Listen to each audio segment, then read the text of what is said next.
It's an interesting couple of days. We're here for 4 days. You got Indy and 2 games in a row. Just kind of what's your approach with just this game number one?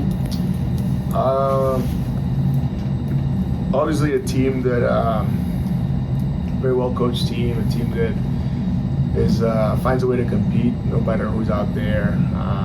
Last night without one of their best players, they were down, but they found a way to do what they do at the end, which they create turnovers and got 2 towards the end to find a way to win the game.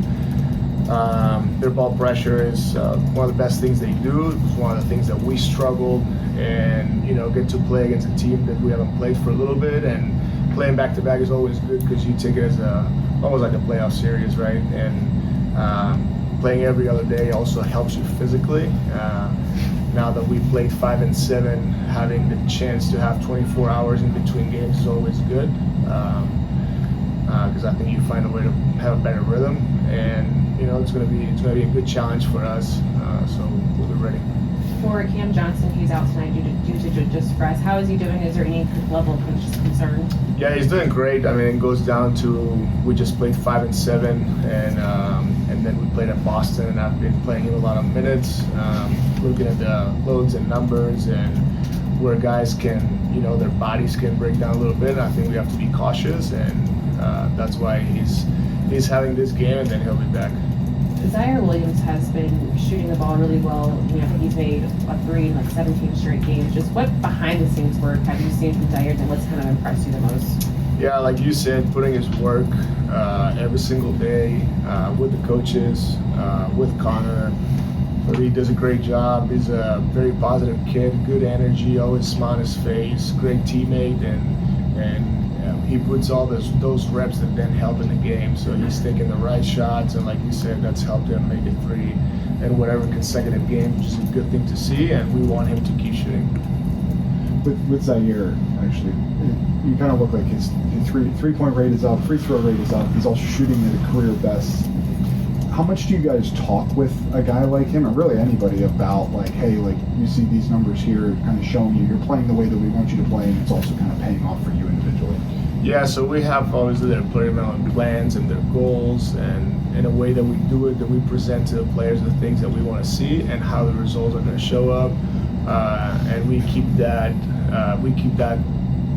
track of that often, and then we meet with the players. So I think it's important to give them specific targets, or what do you want to see to improve and to work on, and why. And he's done a great job. He's been spot on, and starting with his defensive presence and taking the challenge to guard the best player on the other team pretty much every night.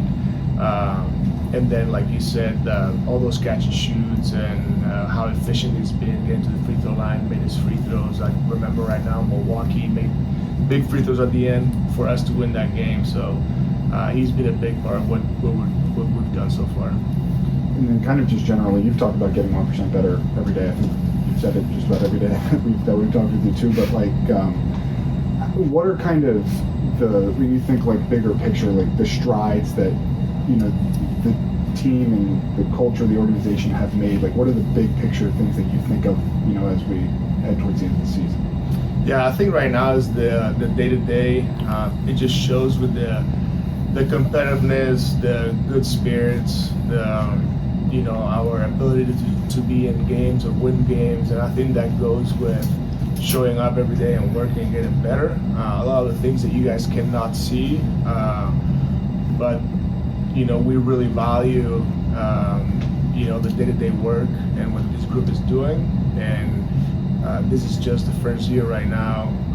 It's been very positive. We've gotten better, and it doesn't stop right now. So like we always said, winning starts now. Whatever that win means for us, that can stay in the locker room or in the organization, but it's very important that we're not wasting any time. Coach injured him hard last summer. What stuck with you about him and what kind of player he is?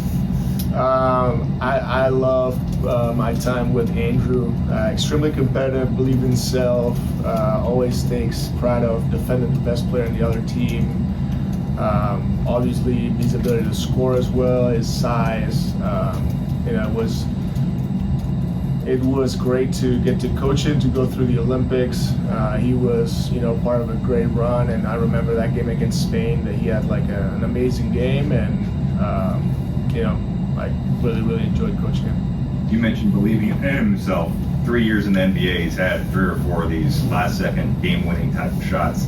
Is that part of that confidence that not everybody maybe has?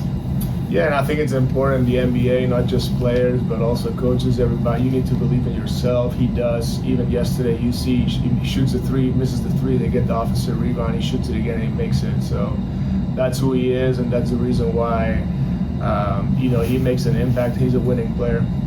What you talked about the ball pressure earlier. I mean, how much do you see him as central to that, basically, and how do you think he's even grown since you coached him in the summer? Yeah, I think he sets the tone for the team defensively, and he's willing to, for the most part, guard the primary ball handler on the other team. And when you turn somebody 3-4 times, and then it's not easy because he's very good and he's bigger than what you think.